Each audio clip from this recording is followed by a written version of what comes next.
Hello everyone, welcome to Unimongs. तो students, आप लोगों की क्वायरीज अब स्टार्ट हो गई है। जैसे जैसे एग्ज़ाम नज़दीक आता जा रहा है तो आप लोग भी क्यूरियस है अपने अपनी यूनिवर्सिटीज़ को लेके। जिन बच्चों ने अपनी यूनिवर्सिटीज़ टारगेट कर ली उन्हें स्पेसिफिक कुछ क्वेश्चंस भी हैं।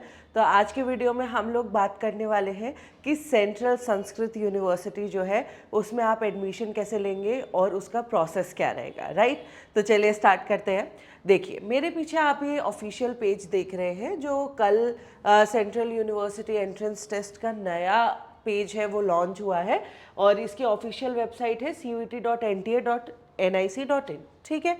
अब ये जो नया पेज आया है इसके ऊपर आपको सारी चीज़ें पता चलती हैं, जैसे कि आपका रजिस्ट्रेशन का लिंक आएगा इसी के ऊपर जब आपका रजिस्ट्रेशन स्टार्ट होगा। इस पर इंफॉर्मेशन बुलेटिन आपको पता चलता है जिसमें सारी इन्फॉर्मेशन होती है एग्ज़ाम के बारे में एनटीए की तरफ से। उसके बाद यहाँ पर सिलेबस भी मिलता है और वो पार्टिसिपेटिंग यूनिवर्सिटीज़ मिलती हैं जो इस एग्ज़ाम में पार्टिसिपेट कर रही होती है। अब जैसे ही हम लोग यूनिवर्सिटीज़ पे क्लिक करेंगे तो आपको यहाँ पर सारे ऑप्शंस मिल जाते हैं। जितनी भी सेंट्रल डीम्ड और प्राइवेट यूनिवर्सिटीज़ पार्टिसिपेट कर रही है उन सब का यहाँ पर नाम आ जाता है। अब आपकी क्वेरी है कि सेंट्रल संस्कृत यूनिवर्सिटी जो है उसमें कैसे एडमिशन का प्रोसेस है। तो देखिए, जब हम लोग इसके सेंट्रल संस्कृत यूनिवर्सिटी के उस पे जाते हैं, पेज पे जाते हैं कि वो कौन से कोर्सेज ऑफर कर रहा है। ठीक है। तो फर्स्ट काम तो आपने बहुत अच्छी तरह करा कि आपने अपनी यूनिवर्सिटी, टारगेटेड यूनिवर्सिटी जो है वो डिसाइड कर ली। अब आपने कोर्स डिसाइड करना है कि आप किस कोर्स में पार्टिसिपेट करना चाहते हैं। ठीक है। बहुत सारे कोर्सेज ये यूनिवर्सिटी ऑफर कर रही है, तो इन सब में से आप अपना कोर्स चूज़ कीजिए और फिर उसके बाद उसमें देखिए कि वो कितने साल का कोर्स है और आपको किस कोर्स में एडमिशन लेना है। अब कोर्स क्यों इम्पॉर्टेंट है आपको पहले देखना, क्योंकि यहाँ पर आपके सब्जेक्ट्स दे रखे होते हैं स्पेसिफिकली। ठीक है। जब आप कोर्स अपना डिसाइड करेंगे कि आपको भाई एडमिशन इसमें लेना है, बीएससी इन योगिक साइंस में लेना है, तो आपके सब्जेक्ट सिलेक्शन होगा कि आप लैंग्वेज में संस्कृत चूज़ करें और सेक्शन 2 डोमेन में से योगा चूज़ करें। ठीक है। लेकिन जैसे ही आप कोई और कोर्स चूज़ करते हैं, ठीक है, शास्त्रीय शास्त्री प्रतिष्ठा, तो ये आपका चेंज हो जाता है फिर संस्कृत, और संस्कृत यहाँ पर डोमेन में आपको लेना है। तो यहाँ पर दोनों लैंग्वेजेस और डोमेन में आपको संस्कृत चाहिए कि आप उसमें एग्ज़ाम लिखें और यहाँ पर आपका योगा है। ठीक है। तो आपके कोर्स के हिसाब से आपके लैंग्वेजेस और डोमेन सब्जेक्ट्स चेंज हो रहे हैं। हालांकि ज़्यादातर कोर्सेज ऐसे ही हैं जिसमें लैंग्वेज और डोमेन सब्जेक्ट्स दोनों ही संस्कृत है। ठीक है। इतना समझ में आया आपको कि आपको योगिक साइंस लेना है तो उस हिसाब से डोमेन सब्जेक्ट चूज़ करना पड़ेगा और लैंग्वेज जो सब्जेक्ट है वो भी उसी हिसाब से आपको चूज़ करना पड़ेगा। ठीक है। तो ये आपकी ऑफिशियल वेबसाइट की बात है।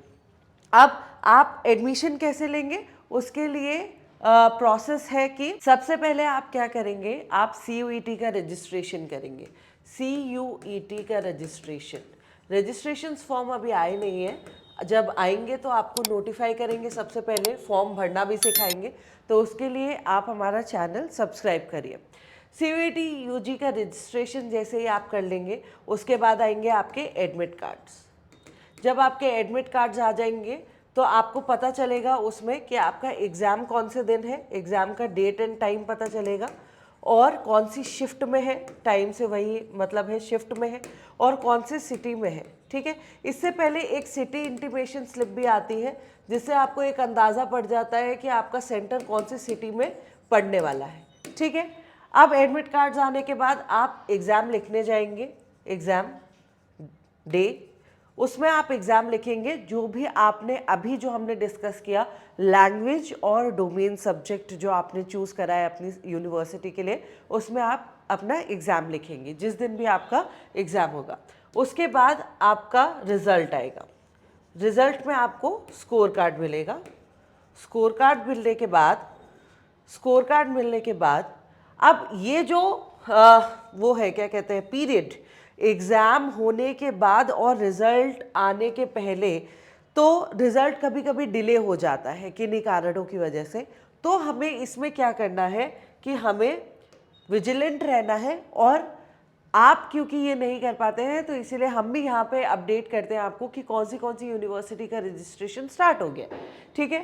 तो अब जब रजिस्ट्रेशन, ये वाला जो रजिस्ट्रेशन किया आपने ये CUET के लिए था, यूजी जो एनटीए करवा रहा है, ठीक है।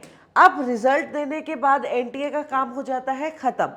उसके बाद आपकी जो डेडिकेटेड यूनिवर्सिटी है, जैसे कि आपकी है सेंट्रल संस्कृत यूनिवर्सिटी, ये अपना रजिस्ट्रेशन स्टार्ट करेगी, अपना रजिस्ट्रेशन पोर्टल ओपन करेगी फॉर यूजी कोर्सेज, ठीक है।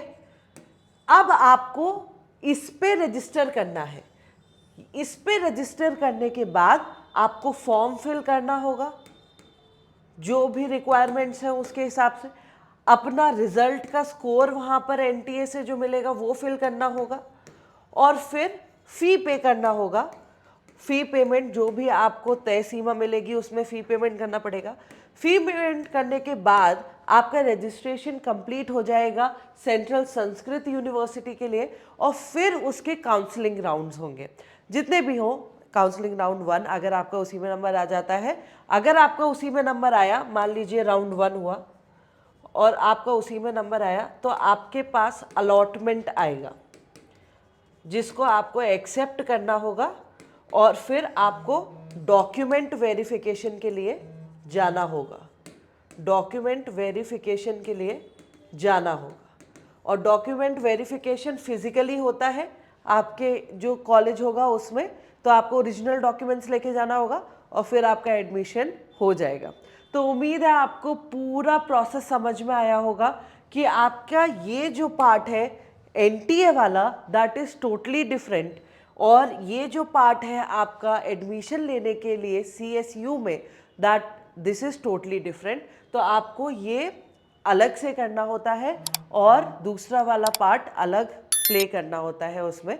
तो इसीलिए ये थोड़ा कंफ्यूजिंग हो सकता है कुछ बच्चों के लिए, लेकिन हम यहाँ पे इसीलिए हैं कि आपकी हेल्प कर सके और आपको ये पूरा प्रोसेस समझा सके।